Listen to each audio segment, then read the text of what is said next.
장기 생산함수, 등량곡선에 관한 설명으로 가장 옳지 않은 것은 등량곡선은 LK 노동과 자본 둘 다 움직일 수 있다는 가정에서요.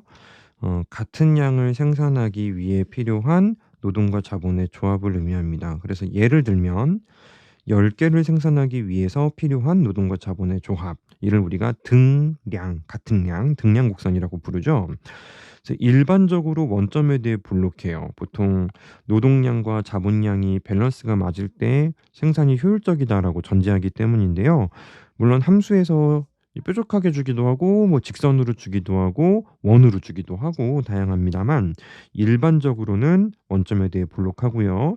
두 번째, 두 생산 요소가 완전 대체제인 경우, 완전 대체제라는 것은 노동과 자본을 사용을 하면 되긴 되는데 등량곡선이 직선으로 나오는 경우를 볼게요.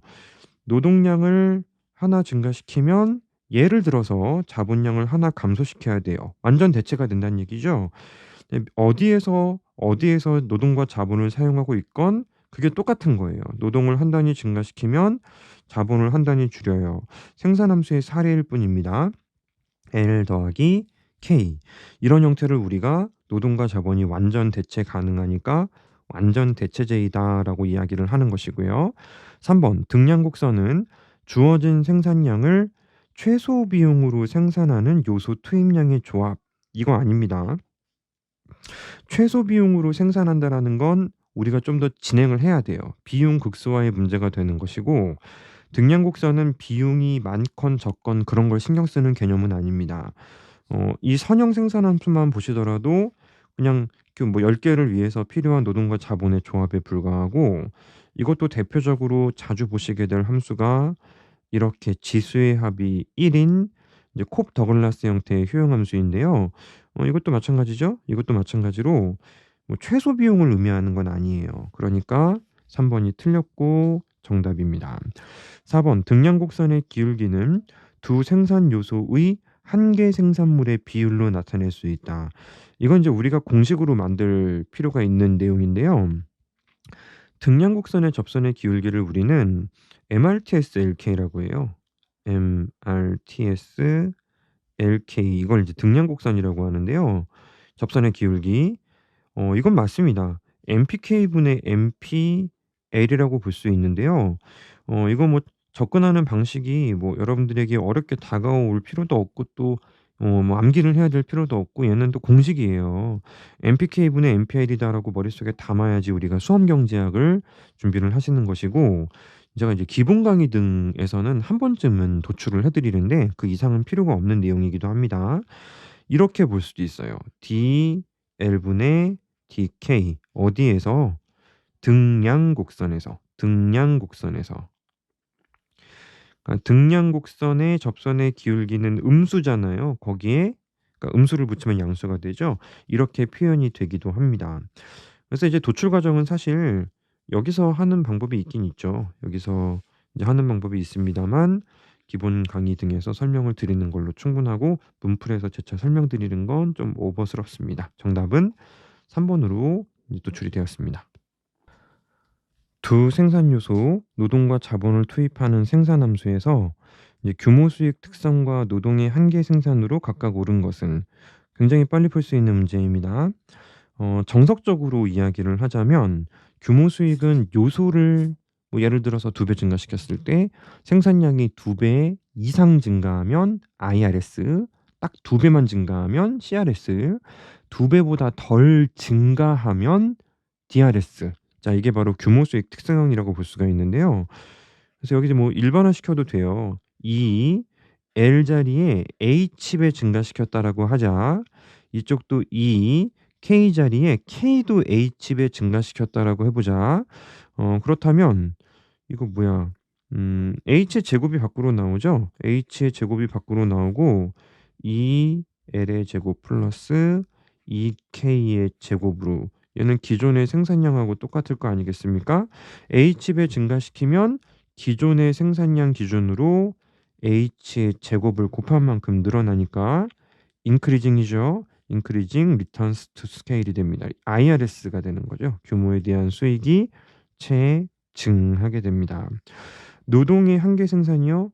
노동의 한계 생산은 생산함수를 L로 편미분한 것입니다. L로 편미분하면 되니까요.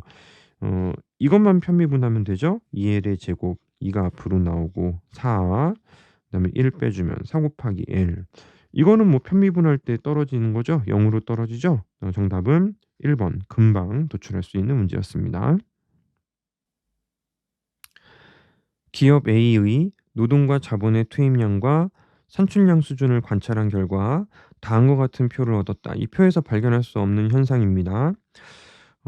정답이 사실은 1 번이거든요. 1 번이 관찰이 안 되는데 다른 거 먼저 체크하고 1번 말씀드릴게요. 2번 규모 수익 불변이라고 합니다. 규모 수익 불변이라는 것은 노동과 자본을 같은 비율로 증가시켰을 때 생산량이 똑같은 비율로 증가하는 케이스를 규모 수익 불변이라고 하는데 조금 표가 지저분해질 수 있습니다. 여기 2 에서 4 볼게요. 2 에서 4 2배 증가했죠? 2 에서 4 볼게요. 2배 증가했죠? 20 에서 40 보시죠? 2배 증가했잖아요. 규모 수익 불변을 사례를 관찰을 해볼 수가 있습니다. 지저분해질 수 있기 때문에 조금 지워 가면서 좀 해 보려고 합니다. 3 번 노동의 한계 생산 체감이라고 하죠. 노동의 한계 생산 체감. 그러면 자본량이 불변임을 가정할 때 노동량이 투입량이 한 단위씩 커질 때 늘어나는 생산량 있지 않습니까? 그게 점점 더 줄어드는지 확인할 수 있으면 돼요. 그래서 여기 2 요런 거 보시면 되겠다. 2 에서 3 으로 증가할 때 생산량의 증가는 플러스 8 이죠. 똑같죠. 3 에서 4로 증가할 때 생산량의 증가분은 28 에서 35 니까 플러스 7 이죠. 노동의 한계 생산 체감을 우리가 이렇게 표에서 찾을 수가 있습니다. 자, 말씀드린 것처럼 조금 지저분해질 수 있기 때문에 지워 가면서 할게요. 4번 자본의 한계 생산 체감이라는데요. 이거 보면 되겠다. 여기 이제 노동 투입량이 4 개로 일정한 케이스가 보이죠? 예, 증가할 때 플러스 15 플러스 3 플러스 2 보이시죠? 따라서 자본의 한계 생산 체감도 이제 이 표를 통해서 점검할 수 있는 내용이 됩니다. 5번 노동에 대한 자본의 한계 기술 대체율 체감. 노동에 대한 자본의 한계 기술 대체율 체감이라는 것은 사실은 조금 어렵게 다가올 수 있어요. 제가 설명 잘 드려 볼게요. 인제 MPL이라는 게 있고 MPK라는 게 있습니다. MPK라는 게 있는데 요거 체감하죠? 요거 체감하는 거 지금 확인했고 그다음에 4 번에서 이것도 체감하는 거 확인했죠? 자, 자본의 한계 기술 대체율이라는 것은 예를 들어 이런 느낌이 돼요. 원점에 대해서 불록성을 전제할 때 여기서의 접선의 기울기와 오른쪽으로 내려갔을 때 접선의 기울기를 비교하면 우측에서 더 완만하다라는 것을 말하는데요. 등량곡선 기준으로 이렇게 이동한다라는 의미는 지금 보세요. 자본량이 줄어들고 그쵸? 자본량이 줄어들고 노동량이 증가한다라고 해석을 할 수 있는 거예요.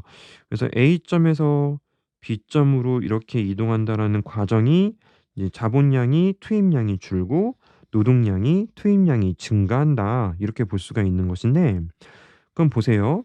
A점에서 한계 기술 대체율은 MPK분의 MPL입니다. B에서도 MPK분의 MPL이 될 텐데 둘 다 한계 생산성이 체감한다고 했어요. 그러니까 L이 많아질 때 MPL이 줄어드는 거예요. 그럼 A점에서 B로 갈 때 L은 어떻게 됩니까? L은 많아지죠. 많아지니까 비율을 위해서 이때 MPL의 크기보다는 이 B점에서 많아졌으니까 이때 MPL의 크기가 작은 거예요. 맞죠? 자, 이렇게 이동한다는 건 L이 증가한 것이니까. 자본 쪽 봅시다. 자본 쪽. A점에서 B점으로 이동한다라는 것은 K가 줄어든 거죠. K가 줄어드는데 MPK는 체감하기 때문에 K가 많아질수록 MPK가 줄어드는 것이니까 이쪽은 반대가 되겠습니다. 오른쪽으로 갈수록 K는 줄어드는 것이기 때문에 오히려 B점에서 크고 A점에서 작습니다. 따라서 종합적으로 A점에서 B점으로 이동하는 과정에서 MRTS LK, MRTS LK, MRTS LK는 가면서 줄어드는 것입니다. 따라서 이제 왼쪽과 오른쪽을 비교를 하자면 왼쪽이 더 큰 거죠. 왼쪽이 더 커서 한계기술 대체율 체감이 목격이 될 수 있습니다. 이런 부분은 아마도 여러분들이 아마 이제 기본 강의 등에서 공부하셨던 거 이상의 좀 심화된 내용을 문풀 과정에서 공부하신 그런 느낌이 될 거고요. 규모의 경제는 이제 생산량이 증가할 때 비용이 2배 이상 증가하냐 2배냐 2배 미만이냐라는 것이고, 이제 규모의 경제라는 건 Q가 증가할 때 TC가 증가하는데, 예를 들어서 뭐 2배 증가할 때 TC는 1.5배 증가한다든지 덜 증가하는 경우를 말해요. 근데 지금은 노동 투입과 자본 투입에서 인제 비용적인 측면을 생각한다면 규모 수익 불변이 이미 나와 버렸잖아요. 뭐 알 수가 없다예요, 알 수가 없다. 생산 함수가 주어져 있는 게 아니기 때문에 총 생산이 2배 증가할 때 노동 투입량과 자본 투입량이 2배 증가했다면 이것만 봤을 때에는 비용이 정확히 2배 증가해서 규모의 불변 경제가 되기도 하는데, 사실은 생산 함수 자체가 주어지지 않았기 때문에 규모의 경제는 처음부터 알 수가 없었던 데이터입니다. 정답 1 번은 금방 찾고요.